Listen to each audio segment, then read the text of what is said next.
Hola, de vuelta con Tramas dos Cuentos.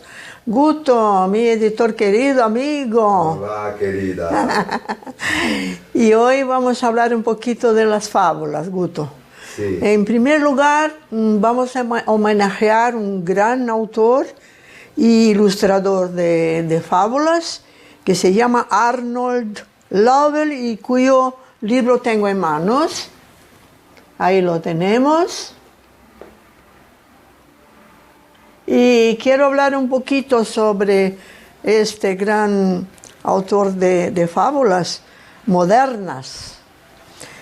Pasa que Arnold era un niño muy introvertido y que sus padres se divorciaron cuando él hacía 3 años y lo mandaron a la casa de los abuelos. Con lo cual se sintió muy desubicado y empezó a desarrollar una manía de buscar a los animales, encontrarse con los animales en el bosque, en el parque o en el jardín, y a pintar los animales y convivir con los animales e imaginar cosas con los animales. Y enseguida se refugió en la biblioteca de su ciudad. Con lo cual no ha sido un niño muy juguetón. Y la verdad es que eso le hizo superar mucho sus dificultades y a la vez comprender la naturaleza humana como suele ser siempre, ¿no? Cuando hay una situación difícil, uno busca recursos donde no tiene para superarlas. Y la verdad que me encantan mucho las fábulas porque aparte de ser bien humoradas, ¿no?, también tiene una cualidad de dejar en abierto siempre con una pregunta al final, ¿no? Y quería ver si, como siempre recibimos demandas de todas las partes, quería saber de ti qué han preguntado ahí nuestros compañeros de escucha. Sim, vamos. Qual o papel da fábula nos dias de hoje e por que elas trazem pensamento moral? Pues sí, es una buena pregunta. ¿Cuál es el papel de las fábulas en el día de hoy y por qué traen siempre una connotación de moraleja? Sí. Bueno, pues eso era antiguamente, ¿no? Porque las personas que hacen las fábulas actualmente han dejado la moraleja tal cual se hacía en tiempos de Esopo y otros que nos antecedieron, para que no fuera utilizada como instrumento de acoso moral o de exigencia moral o de fanatismo moral, ¿no? Con lo cual, ahora los que cuentan fábulas hacen preguntas, ¿no?, para poder abrir el pensamiento en el sentido de que cada uno tiene que encontrar una respuesta. Sí. ¿Algo más? Sí. Em que idade do desenvolvimento humano as fábulas auxiliam? Suelen ser muy buenas las fábulas a partir de los 8 años, cuando los niños ya están en un estadio así de muy encontrados en la tierra, ya han dejado más o menos de estar muy cerca de la madre, ya se fueron a la escuela y tienen que comprender un poco las relaciones, el ambiente con la naturaleza, su comunidad, las costumbres, las normas de su cultura, ¿no? Y un poco aprender a observar, a poner atención, a poner presencia y a la vez hacer preguntas sobre las situaciones, lo que también es muy bueno para que puedan comunicarse, ¿no?, entre ellos, ¿no?, sobre todo, y con los maestros y con los amigos, ¿no? Entonces las fábulas son un instrumento como un agente social para crear, ¿no?, observación sobre todo lo que pasa, una observación personal y luego, pues eso, compartirla, ¿no?, Para eso sirven las fábulas. Entonces, a partir de los 8 años es cuando los niños ya se afastan un poquito de los padres, ya tienen sus amiguitos, y por ahí pueden ellas ayudar mucho, ¿no? A observar y hacer juicios sobre lo que está pasando, ¿no? Sí, Elisa, pues ahora cuéntanos una fábula. Bueno, pues ya vamos a ella. Y como me gusta mucho Arnold Lobel, pues hoy vamos a abordar una de sus preferidas, que es del crocodilo en su habitación, ¿no? Pues bueno, lo que pasó con el crocodilo es que su mujer le preparó un papel de pared especial para su habitación, porque a él le gustaban mucho las flores.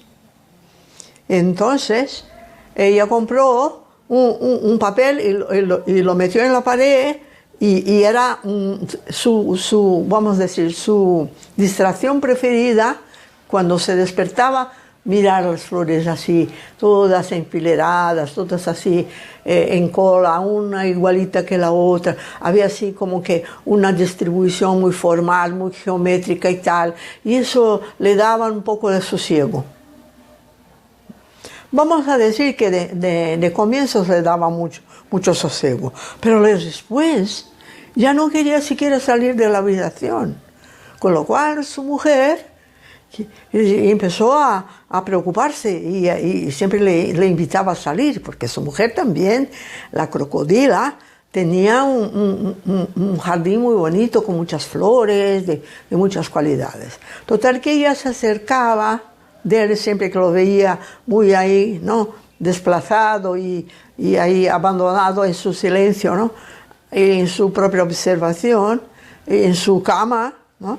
Entonces lo sacaba haciéndole invitaciones. Mi marido, mira, ven a ver que estamos en primavera, el sol acaba de salir y las flores están estupendas, las lavandas, las jaras, y todas las margueritas del bosque, y también los tulipanes que yo he plantado, y entonces ella lo estimulaba y él siempre contestaba lo mismo. Ah, pues a mí me parece mejor mirar estas flores que están tan bien ahí organizadas, ¿no? Vente, marido, y lo sacaba. Entonces él metía sus gafas de sol para no dejarse invadir por el sol, porque estaba en la penumbra, ¿no? Y se iba con su mujer al jardín y en 5 minutos veía todo y volvía enseguida en un chispas.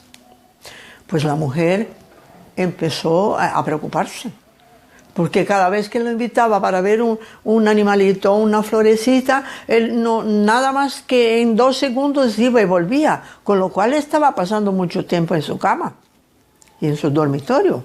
Entonces la mujer le decía, pero tú encuentras gracia en una cosa que nunca se mueve, que está siempre en el mismo lugar, cuando aquí afuera hay tanta belleza y tanto movimiento, no esa confusión de una planta sobre la otra, y que una pues hoy está, mañana no está, y eso todo me confunde y me hace daño, y a mí no me gusta. Con lo cual, ese señor se puso cada vez más en su habitación. Y con el correr del tiempo y de los días, claro, por no recibir sol y por no moverse, estaba cada vez más ahí atrapado en su cuerpo y estaba cada vez más pálido. Y al final, el cocodrilo no tenía más un verde vital y bonito, tenía un verde oscuro, pesado. Y así terminó sus días el hombre ahí, poniendo su piel totalmente verde oscuro. Bueno, pues esa es la fábula del crocodilo que no le gustaba salir de su habitación. Y entonces es curioso cómo termina, porque dice,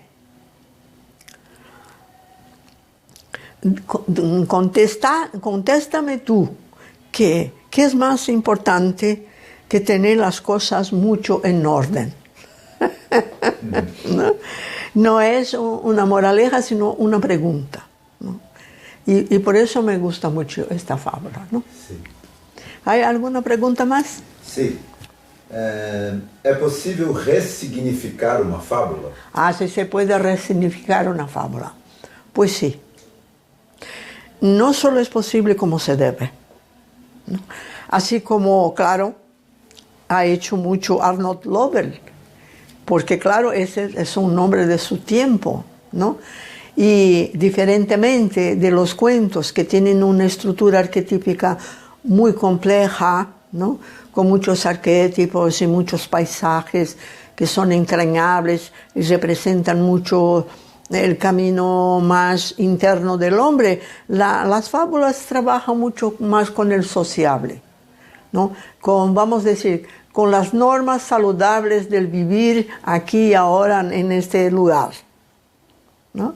Mientras que los cuentos tienen a ver más con el desarrollo interior en el sentido de una búsqueda de individualidad y luego de transpersonalidad. Entonces esa es la diferencia entre la fábula y el cuento, ¿no? Uma nova pergunta. Quando a fábula deve ser evitada? La fábula no debe de ser evitada, sino que debe ser evitado el uso manipulador y de moraleja fundamentalista, prejuiciosa, excludente, ¿no?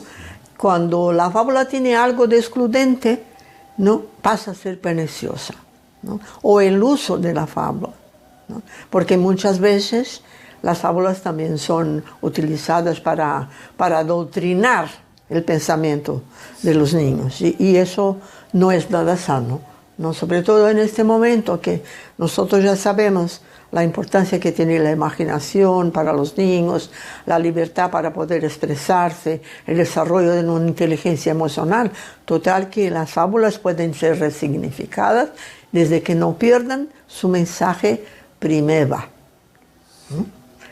Y por lo menos es eso lo que hemos descubierto en nuestras experiencias. ¿Algo más? Sim. O que a parábola tem a ver com a fábula? Todas estas instancias del cuento, tanto es un desdoblamiento del mito, ¿no? En el caso de la parábola tiene un tono mucho más interno, mucho más de alma, ¿no? Y muchas veces espiritual y de leyes sagradas, ¿no? Pero la parábola no, son leyes sociales normales que pueden ser descabidas, ¿no? La fábula. A la fábula. Sí. O ajustadas a su tiempo, a responder cuestiones de su tiempo. Pero son cosas más prácticas, ¿no? Y vamos a decir, más de prevención de que sanación. Claro que eso no pasa con lo que los maestros de todas las religiones y todas las corrientes filosóficas traen. No tiene nada que ver una cosa con la otra. Son instancias diferentes para trabajar cosas diferentes, ¿no? Y eso es muy importante saber los narradores, ¿no? Porque para poder ser un buen agente social, como cuentacuentos, tiene que comprender todas estas veredas, ¿no? Caminos y cualidades de este lenguaje ancestral que viven en las parábolas, los cuentos y también en las fábulas. Y hasta pronto. Sí.